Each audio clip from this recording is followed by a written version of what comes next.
I've just returned from a business trip to Hong Kong, Shanghai and Beijing. We thought it was about time we got some on-the-ground exposure to the investment opportunities in the Asian region.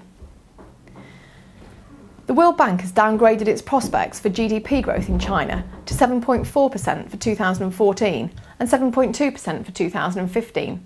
This brings it in line with the IMF, who did similar downgrades in July this year. There will be short-term risks to the property market, say the IMF. Now, if I explain a little bit about the mortgage system in China, you may understand a little more.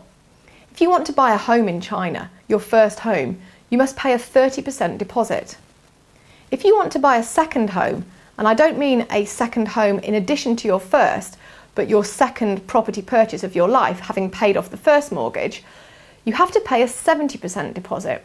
And this puts up a huge barrier for people wanting to move house and trade up to their second property.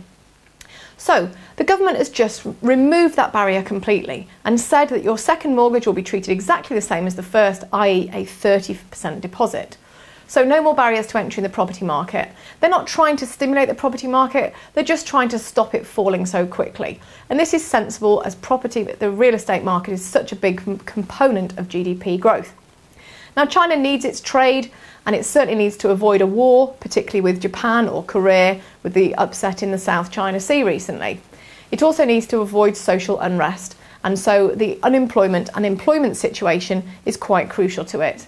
So overall, China is managing its risks, and that's exactly what we do as well. Now, we're not exposed to China directly.